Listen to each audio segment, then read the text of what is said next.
Boa noite.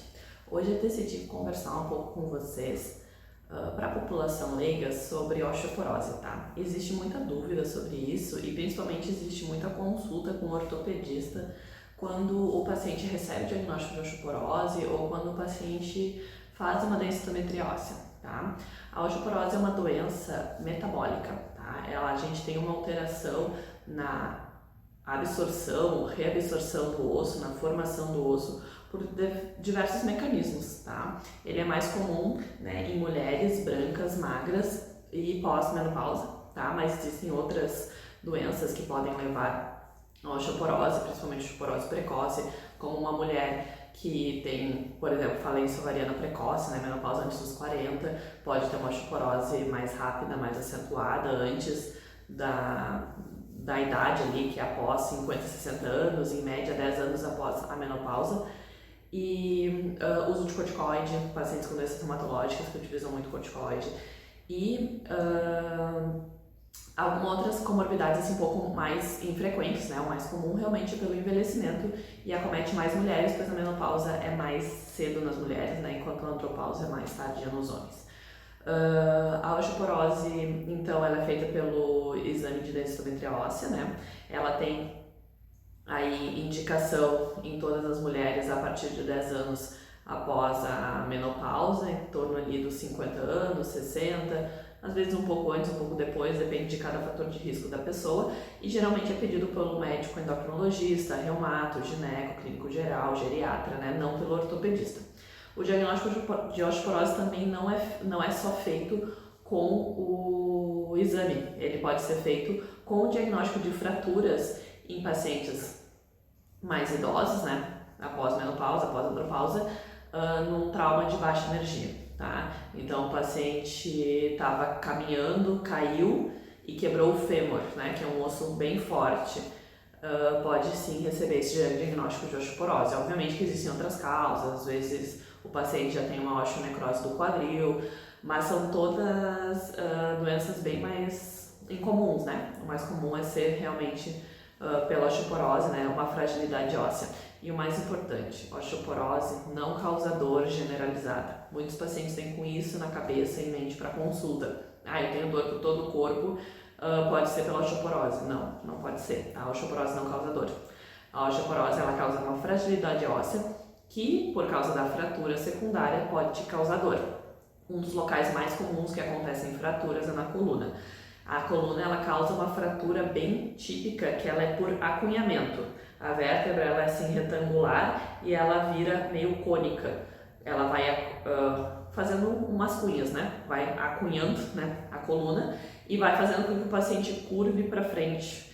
Isso é uma das causas mais comuns dos pacientes perderem altura. A gente perde a altura dos discos, sim, com o envelhecimento, mas não é muito acentuado, mas a parte de deformar a coluna para frente, né, e perder a altura total do corpo tem muito a ver com essas fraturas da coluna que são silenciosas e causam dores. Nem sempre, na verdade, na maioria das vezes não precisa nem cair para esse tipo de fratura nas vértebras acontecerem. Então sim, aí a osteoporose dói, mas é porque já está instalada a fratura, não porque ela causa dores generalizadas musculares, tá? Esse é uma queixa frequente no consultório médico, tá? Muitas vezes vão estar relacionados com outras doenças, né? Com fibromialgia, síndromes complexas regionais de dor, existem vários diagnósticos, tá? Mas no geral, as doenças ortopédicas, de base em ortopédicas, elas não doem o corpo inteiro, tá? Então, uma paciente que vem com uma queixa de dor em corpo inteiro, dificilmente é um diagnóstico único ortopédico. Uma doença que também às vezes confundem com o ser ortopédico, tá? Mieloma múltiplo é um tumor que afeta principalmente os ossos e geralmente o primeiro sintoma é de dor óssea. O paciente vem em consulta achando que o tratamento é ortopédico, o tratamento não é. O tratamento ele é uma doença, ele é um câncer sanguíneo, então é uma doença tratada pelo hematologista ou pelo oncologista, não é o tratamento ortopédico que é básico, tá? E ele realmente dá dor generalizada. As doenças reumatológicas dão dor generalizadas, fibromialgia, que também é tratado geralmente pelo reumatologista, dá dor generalizada, né? Então, doenças ortopédicas não, né? Eu tenho lesão de menisco, eu tenho ruptura de tendão, eu tenho tendinopatias, tendinites, eu tenho bursites, eu tenho fratura, inclusive hérnia de disco, né, que pode dar dor em torno da perna ou nas duas pernas, mas geralmente ela tem uma dor, um ponto central de dor, que é na coluna ou perto do glúteo, ali onde passa o ciático, né? Então, não costuma dar essa dor no corpo em todo, em todos os membros, as doenças ortopédicas, tá? Geralmente as doenças de base ortopédicas têm um tipo de problema. Outras doenças, né, endocrinológicas, as doenças endócrinas, reumatológicas funcionam em todo o corpo, né? Então, realmente pode dar dor por todo o corpo. Doenças ortopédicas, no geral, não dão, né? Elas não são circulatórias, elas não vão pelo sangue, né? Elas não são metabólicas, né? Então elas não têm relação com dores generalizadas. Isso aqui é o mais importante, a informação que eu queria trazer para vocês. A osteoporose, ela tem um tratamento, ou a osteopenia também, né? Ela tem um tratamento lá depois que instaurada de cálcio, vitamina, as medicações da classe do alendronato, né? Esses tipos de medicação que são mais compreendidas pelos ginecologistas, endócrinos, reumatos, né?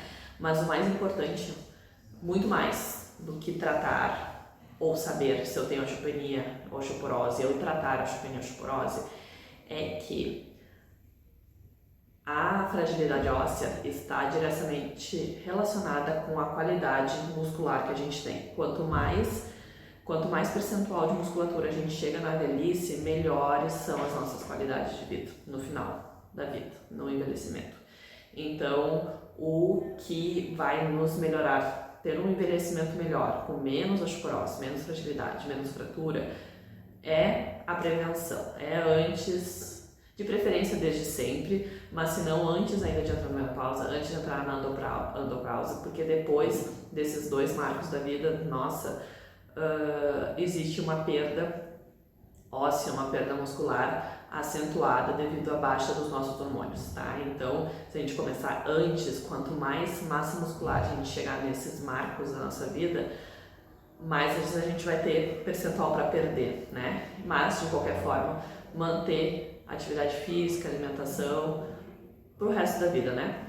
Desde hoje para sempre, até o fim da vida, para que a gente tenha uma qualidade de vida, principalmente no envelhecimento, né, que é uma fase muito importante e que a gente tem menos ajuda, que a gente ganha menos, né, então é uma fase muito importante, assim. Então, quanto melhor a nossa saúde chega lá, mais do que só fazer exames, né, quanto mais a gente trabalhar todos os dias para ter uma saúde melhor, melhores vão ser os nossos desfechos, a nossa qualidade de vida, melhor a gente vai enfrentar um câncer se a gente tiver esse diagnóstico, melhor a gente vai enfrentar um infarto, melhor a gente vai enfrentar um AVC, uma infecção, porque o nosso corpo está mais preparado para receber uma adversidade, certo? Então era sobre isso que eu queria falar hoje, espero que tenham gostado, beijão, boa noite.